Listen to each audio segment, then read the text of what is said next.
In this final tradition critique, I'll be critiquing the last 4 communication traditions, and they are socio-psychological, socio-cultural, critical, and phenomenological. First is the socio-psychological tradition. According to the book A First Look at Communication, scholars in this tradition believe there are communication truths that can be discovered by careful, systematic observation. They look for cause and effect relationships that will predict the results when people communicate. So that means that this theory then focuses mainly on relational development. One of the theories in this tradition is the social penetration theory. This is the theory of Irwin, Altman, and Dalmas Taylor. One of the principles in this theory is the depth of penetration. That is, the degree of disclosure in a specific area of an individual's life. This consists of 4 degrees. The degrees are, number 1, peripheral items are exchanged sooner and more frequently than private information. Number 2 is self-disclosure is reciprocal, especially in the early stages of relationship development.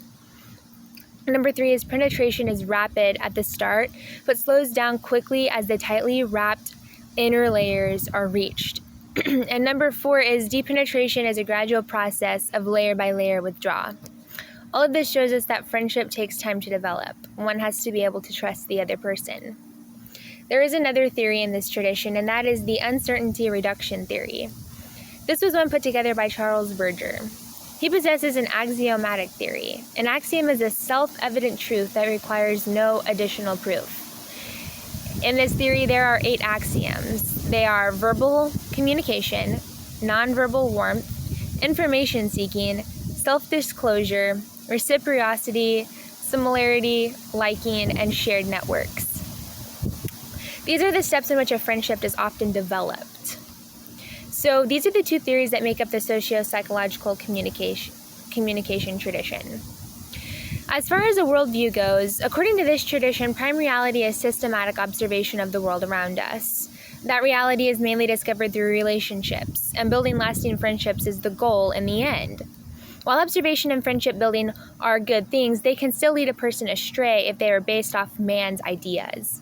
From a biblical worldview standpoint, God is prime reality. God never changes. He stays the same. He's also always in control, and he is dependable no matter what. This tradition also attempts to answer the question of what is a human being. This tradition does not specify what it sees a human being as, whether humans are created in the image of God or just a product of evolution. However, based on the emphasis this tradition puts on man, it is implied that this tradition would be based off evolution. But humans, unlike animals, can develop friendships and they possess intelligence.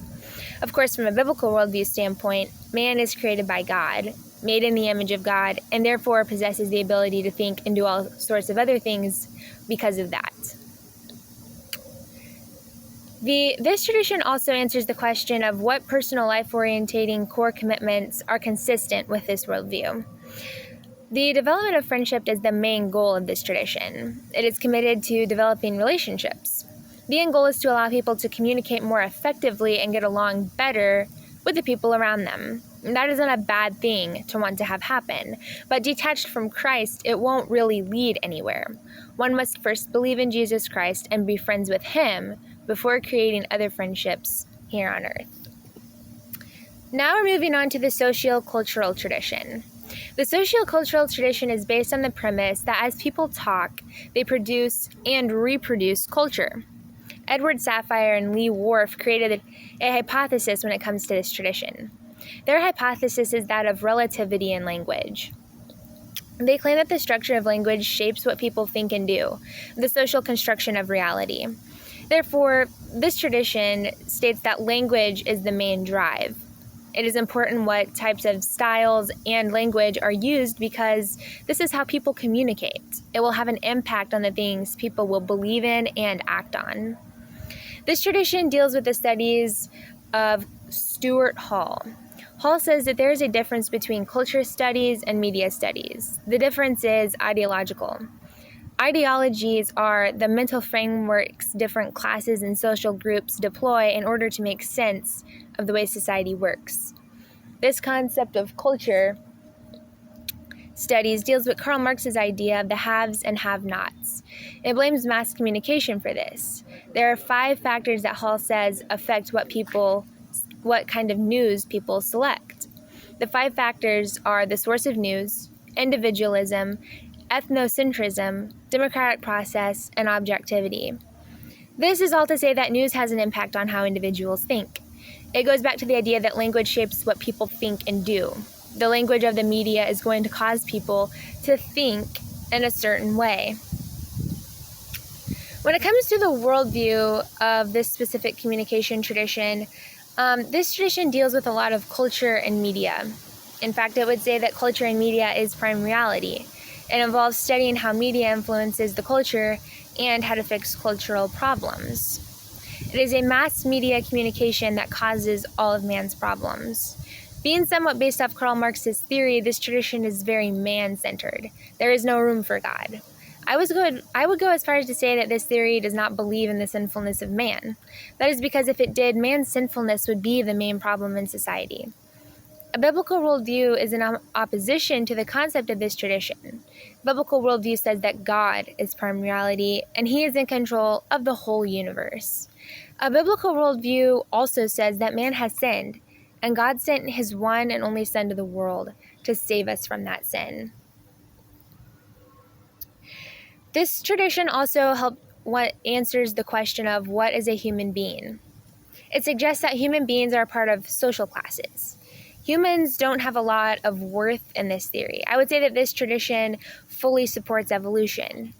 In a biblical worldview, humans have worth because they are created in the image of God. God does not treat anyone with partiality. It does not matter about a person's social standing in life. God is the giver of all life. Next is the communication tradition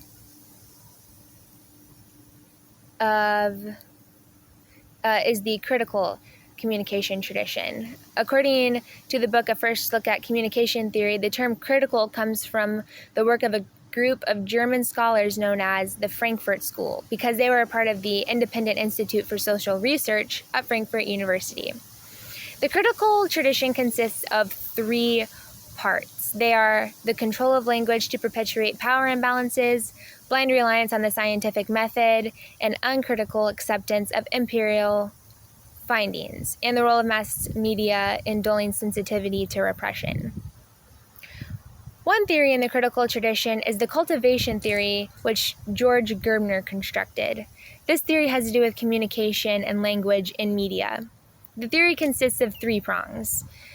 Those 3 prongs are institutional process analysis, message system analysis, and cultivation analysis.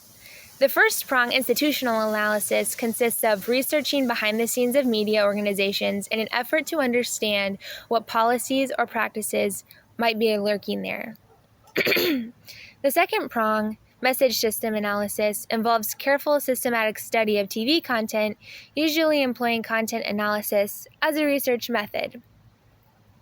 The third prong, then, is cultivation analysis and research designed to find support for the notion that those who spend more time watching TV are more likely to see the real world through TV's lens. This theory focuses on mass communication, and it has mostly to do with scrutinizing television because TV is viewed by millions of people every day. It will have a huge impact on the way that people think about the world. There is a second theory in this tradition, and that is the agenda-setting theory. This was created by Maxwell McCombs and Donald Shaw. It focuses on the agenda of media and consists of 3 levels. The 3 levels are: the media tells us what to think about, the media tells us which attributes of issues are more important, and the media tells us which issues go together. The world is media saturated, and because of that, the media shapes the way that many people think. This is because media uses language. To clarify the 3 levels of this theory, the first level is that of agenda setting, and it is the media influence is which things are salient in the public agenda. The second level consists of framing important issues, and the third level is where the media indicates which issues are connected to each other. These are the two theories that make up the critical communication tradition. In Worldview Reflections, this theory tries to answer the question, why is it possible to know anything at all? In this tradition, knowledge is gained through research. It holds tightly to the scientific method.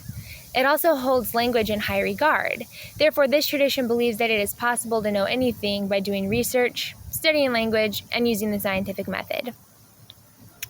From a biblical worldview standpoint, the Bible says that it is possible to know anything at all because God gives us the ability to study the world around us, and He communicates that to us in His Word. In this theory, a person could use the Bible as part of their research, and I believe that in this tradition, if it is used by the right person, it can advance biblical truths. Finally, the last communication tradition that we will be discussing today is that of the phenomenology tradition.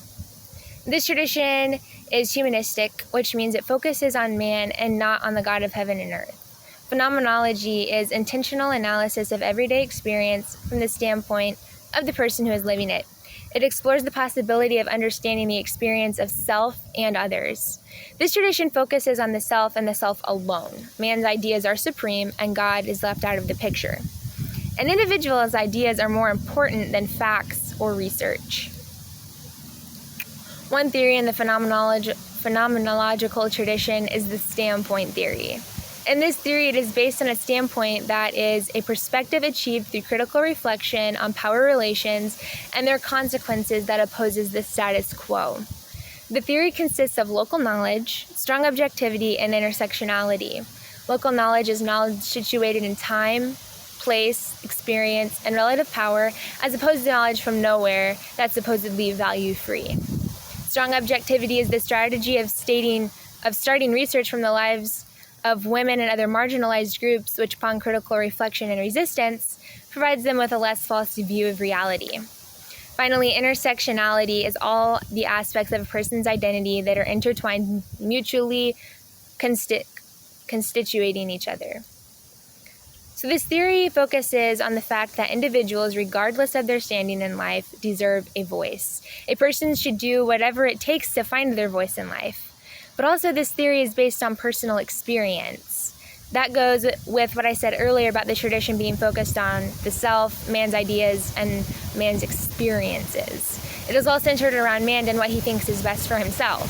The standpoint theory is the basic theory behind the phenomenological tradition. And to wrap this up, the worldview reflection of the phenomenological tradition is it tries to answer the question of what is prime reality, the really real. This communication tradition holds prime reality to be man's experiences.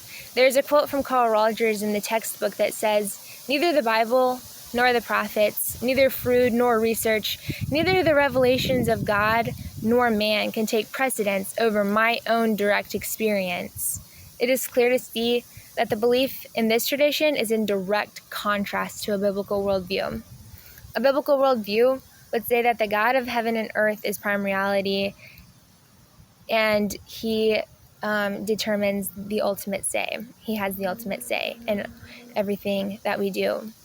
So that wraps up my critique of the last four communication traditions that are the socio-psychological, socio-cultural, critical, and phenomenological traditions.